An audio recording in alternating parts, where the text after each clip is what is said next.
प्रिय विद्यार्थियों, ऑनलाइन कक्षाओं का निरंतर उपस्थित रहने वाले सभी शिक्षार्थियों का बहुत बहुत स्वागत है। आप लंबे समय से हिंदी की ऑनलाइन कक्षाओं को पढ़ रहे हैं। आपने देखा होगा कि हम लोगों ने एक बार गद्य खंड, काव्य खंड, संस्कृत खंड, व्याकरण, इन सभी के सारे टॉपिक एक बार पढ़े हैं। अब हम लोग क्योंकि अर्धवार्षिक परीक्षाएं संपन्न हो चुकी हैं, अब आप बोर्ड परीक्षाओं की ओर आगे बढ़ेंगे, तो हम लोग एक बार कोर्स का रिवीजन करें, कोर्स का पुनरअभ्यास करें।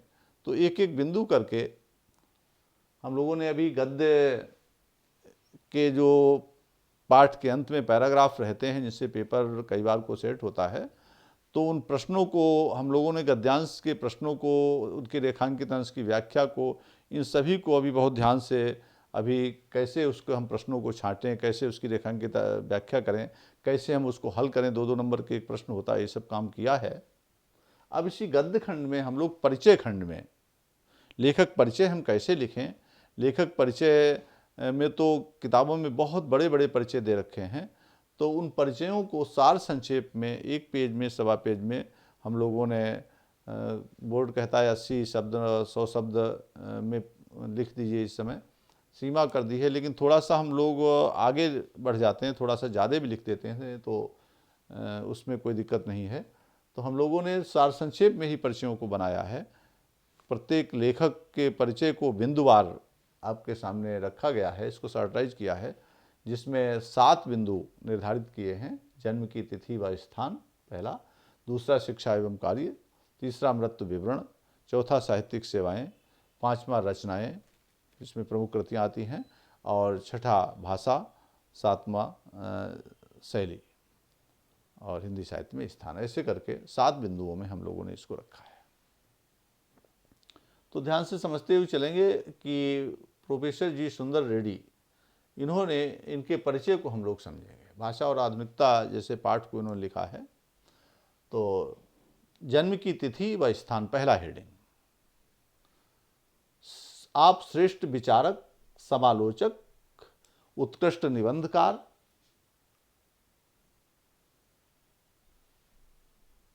इसमें आप देखेंगे इनका जो है निबंधकार, ये सब इनके एक प्रकार से जो इन्होंने विधाओं पर काम किया है, उन सब के बारे में थोड़ा सा विस्तार से कर दिया है।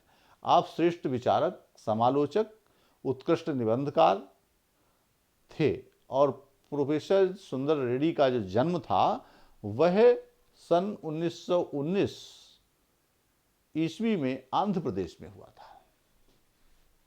ठीक है, इसको ऊपर रूप में भी कर सकते हैं कि प्रोफेसर जी सुंदर रेड्डी का जन्म सन 1900 ईस्वी में आंध्र प्रदेश में हुआ था। आप श्रेष्ठ विचारक, समालोचक एवं उत्कृष्ट निबंधकार भी थे। ऐसे करके भी आप लिख सकते हैं, कोई दिक्कत नहीं। और हम लोगों ने इसको थोड़ा सा ये विशेषण को पहले दिया कि श्रेष्ठ विचारक, समालोचक, उत्कृष्ट निबंधकार प्रोफेसर जी सुंदर रेड्डी का जन्म सन 1919 ईस्वी में आंध्र प्रदेश में हुआ था। इस प्रकार से भी कर दीजिए, कोई दिक्कत नहीं है। शिक्षा एवं कार्य, दूसरा हेडिंग आता है शिक्षा एवं कार्य। पढ़ाई लिखाई इन्होंने कहाँ से कहाँ तक की और फिर कार्य क्या किया है, ये दोनों बातें हैं। कहते नहीं, कभी कभी परिचय करते हैं कि आप कहाँ के रहने वाले हो, आपकी जन्म तिथि क्या है, आपके पिता का नाम क्या है, और आपकी पढ़ाई लिखाई कहाँ हुई, कहाँ तक हुई। ऐसे करके परिचय में व्यवहारिक रूप में पूछते हैं। उसी भाव को इसमें डालने का प्रयत्न किया गया है। तो प्रारंभिक शिक्षा संस्कृत एवं तेलुगु में हुई।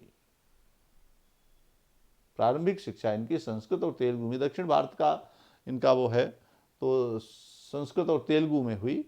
इनकी उच्च शिक्षा हिंदी में हुई।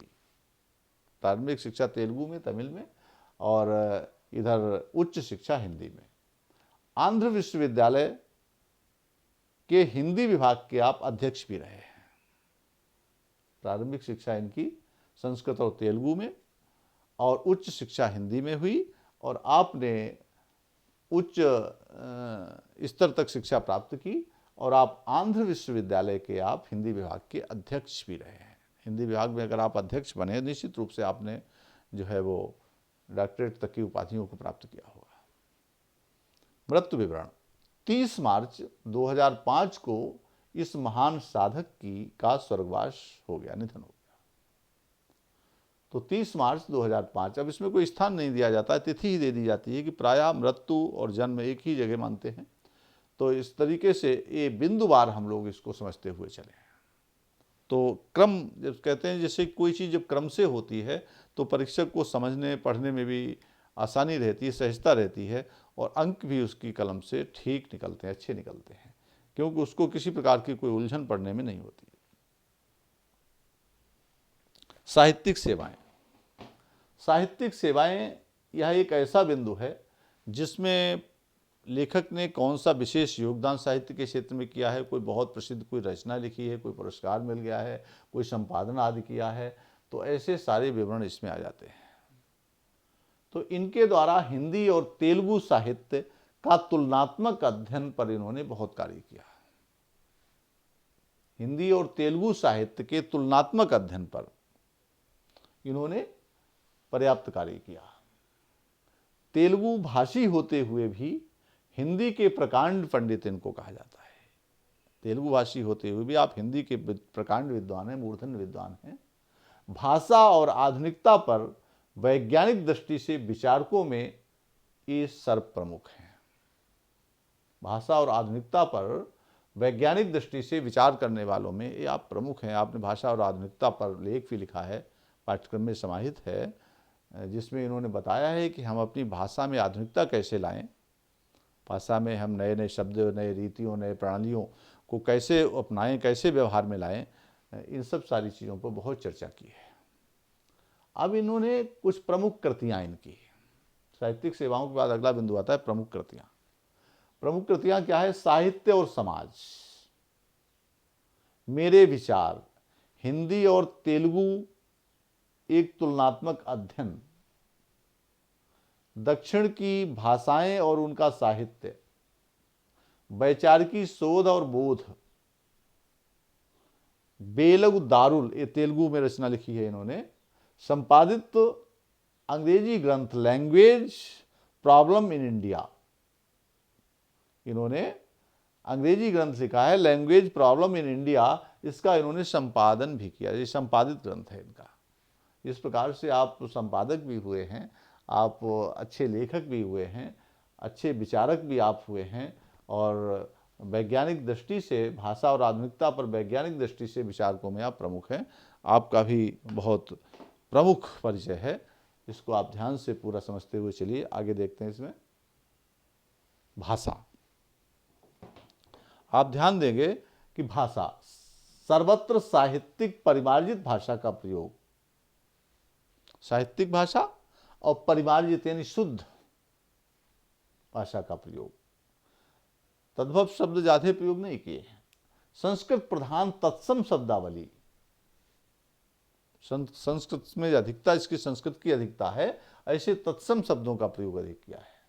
यत्र तत्र अंग्रेजी भाषा के शब्दों के भी प्रयोग मिलते हैं, छुटपुट बीच बीच में अंग्रेजी भाषा के शब्द भी मिलते हैं। इस प्रकार भाषा को भी इस तरीके से बना करके समझें।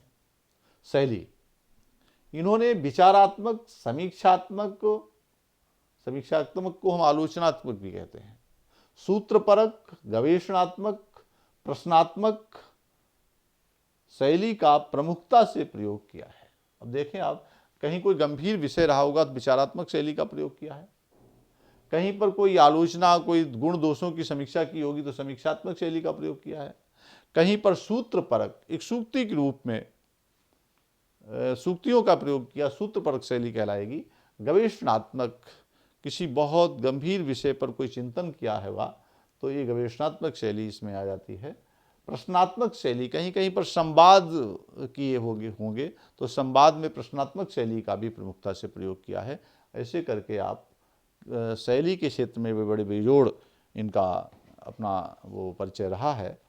इसी क्रम में और देखते हैं थोड़ा सा हिंदी साहित्य में स्थान। ये लास्ट हेडिंग है, इसमें परिचय के, किसी भी लेखक के परिचय को हम लोग विस्तार से जो आपने अभी पढ़ा है, तो लेखक का एक प्रशंसात्मक वर्णन, एक परिचयात्मक दृष्टिकोण इसमें दे देते हैं।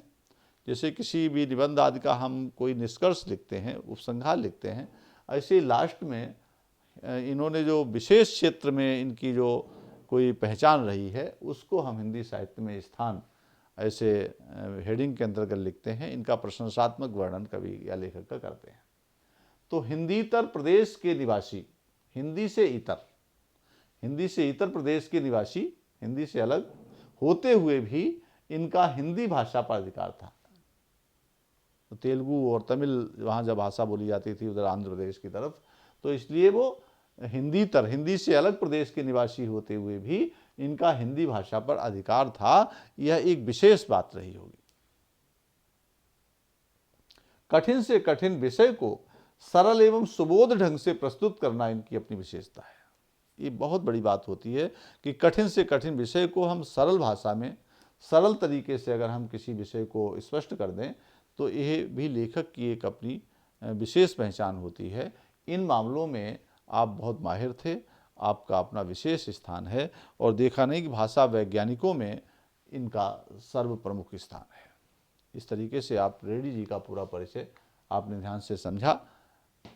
बिंदुवार आप इसको लिखें तो उसका आपको लाभ मिलेगा, तैयारी भी आसानी से हो जाती है।